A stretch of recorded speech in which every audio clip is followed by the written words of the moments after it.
Welcome to Ellicott City. My name is Brian Schepter. It's my honor to serve as Deputy Chief of Staff to County Executive Calvin Ball. We're here for a very special announcement today. I'd like you to join me in welcoming County Executive Ball to the podium.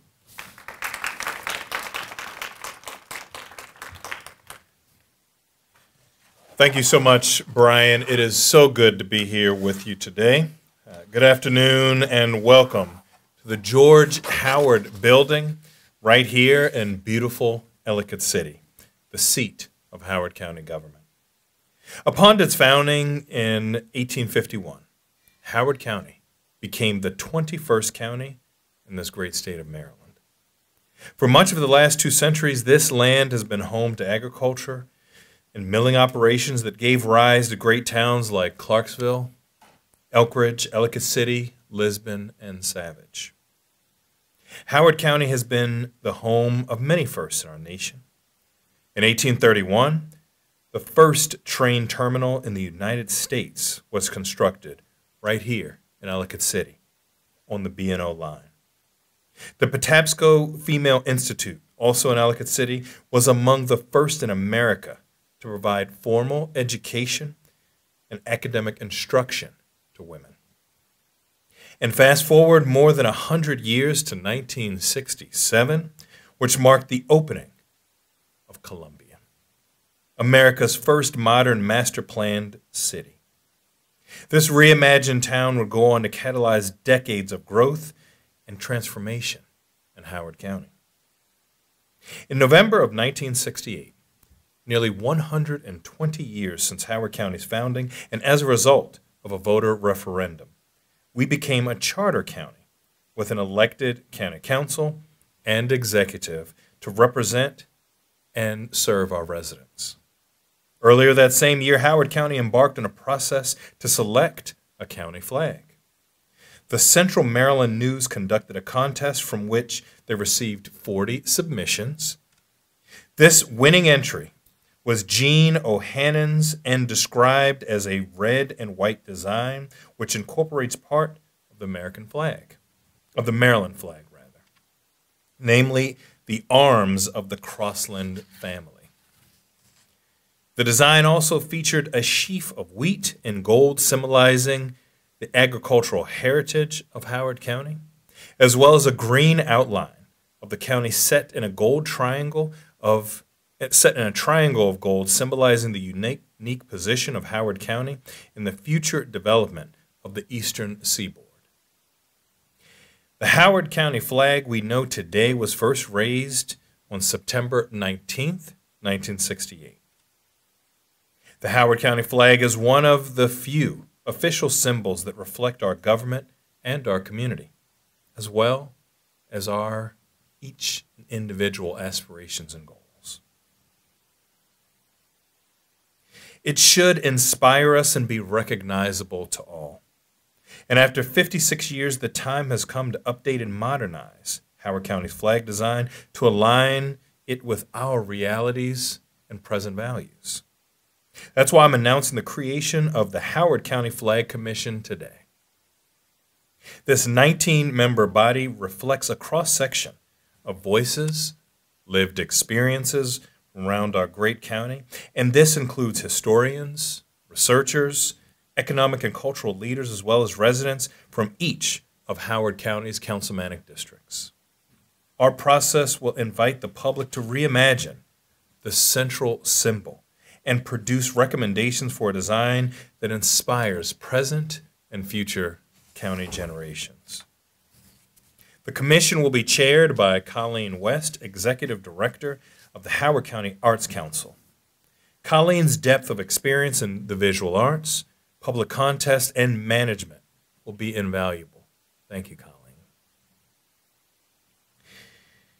In spring of this year, we will open a public portal to accept design submissions.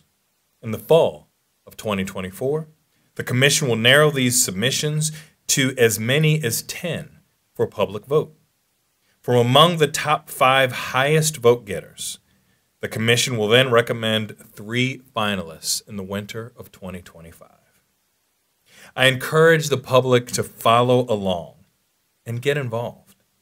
For more information about upcoming public meetings or other aspects of the process, please visit howardcountymd.gov/flag or email flag@howardcountymd.gov. Symbols like flags are important. They convey meaning. They inspire. Our next flag will tell a story of where we've come from, where we are, and where we're going. Thank each and every one of you for joining this process, and thank you for making Howard County the very best place to live, work, play, grow, and thrive for all. Thank you.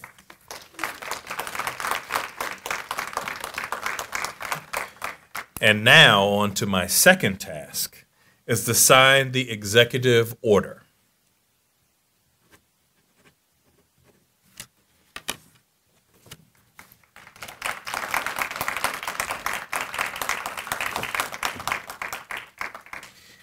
Leave it there so it doesn't get lost in the shuffle. Thank you. Thank you, Dr. Ball. Our next speaker will be Colleen West, Executive Director of the Howard County Arts Council and Chair of this new commission.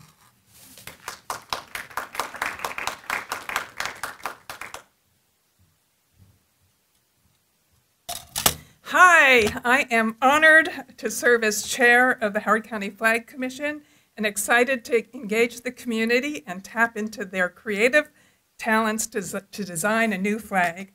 Howard County has changed dramatically since 1968 when the current flag was adopted.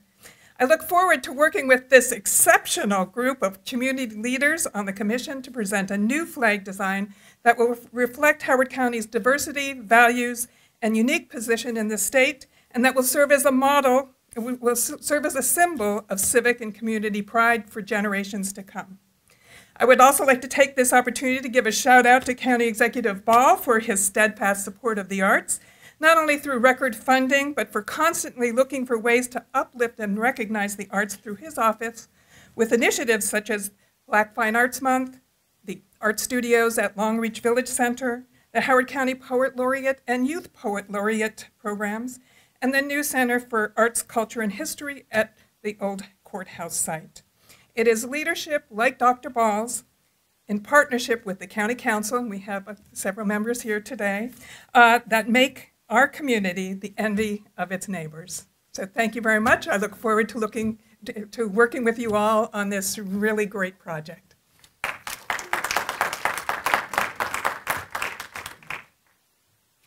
Thank you, Colleen.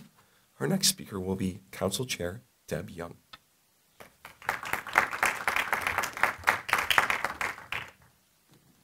Thank you and good afternoon. I am thrilled that we're going to be putting into effect this wonderful flag commission. I think it's really exciting that we will be designing a new flag while we are on the county council and while Calvin Ball is our county executive.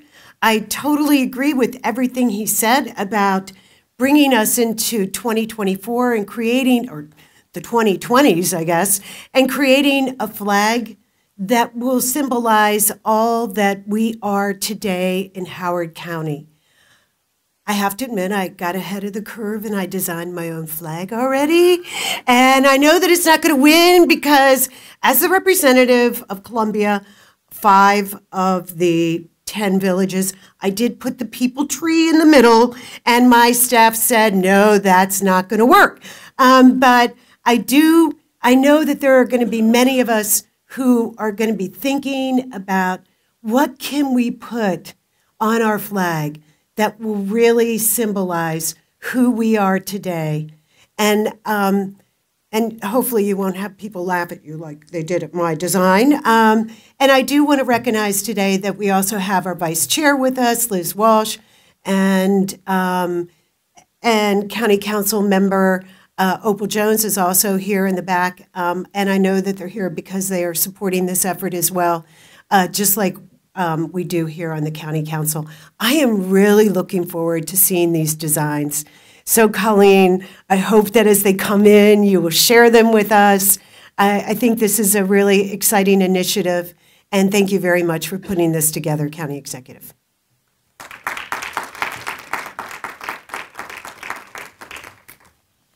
Thank you, Madam Chair. And lastly, we'd like to welcome Senator Lamb to say a few words.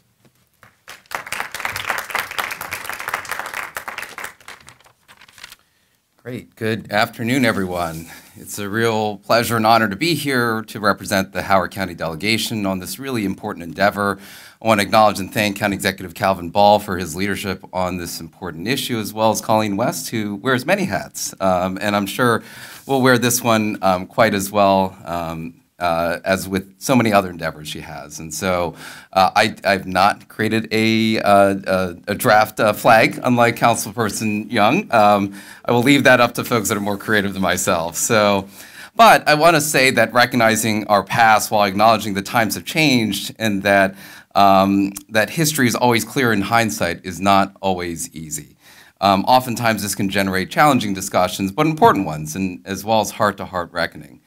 In the General Assembly, we faced many challenges similarly years ago. Our former state song, Maryland, My Maryland, came from the Civil War era and had long generated controversy after disparaging comments about President Lincoln and the Union. And so, while it officially remained our state song and was adopted first in 1939, certainly there have been a lot of efforts to really bring it up to date and really look at how we can have a state song that reflects our current values. And so even after 1939, barely 20 years later, there were media reports about efforts to replace it. And in the 1970s, there were numerous efforts to replace it with a new song.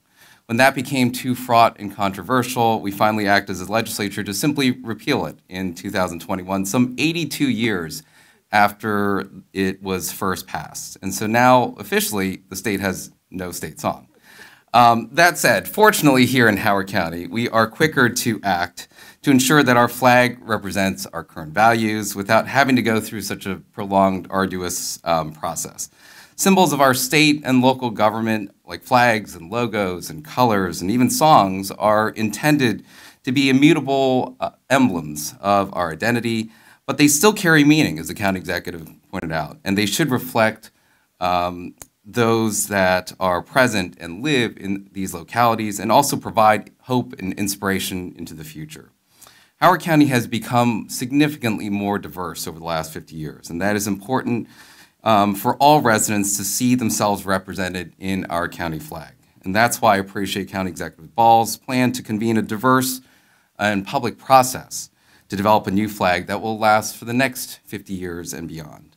I'd like to thank members of the commission, led by Colleen West, in advance for their time.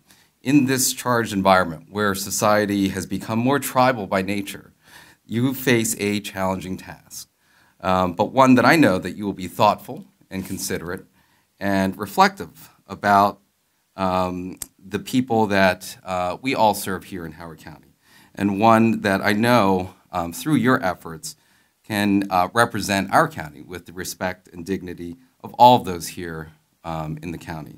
So I greatly appreciate all of your efforts in advance. Thank you again for the leadership demonstrated by so many folks here, and I wish you the best in your efforts, and hopefully look forward to the final design as it comes forward from the commission. So thank you so much on behalf of the delegation to be here this afternoon.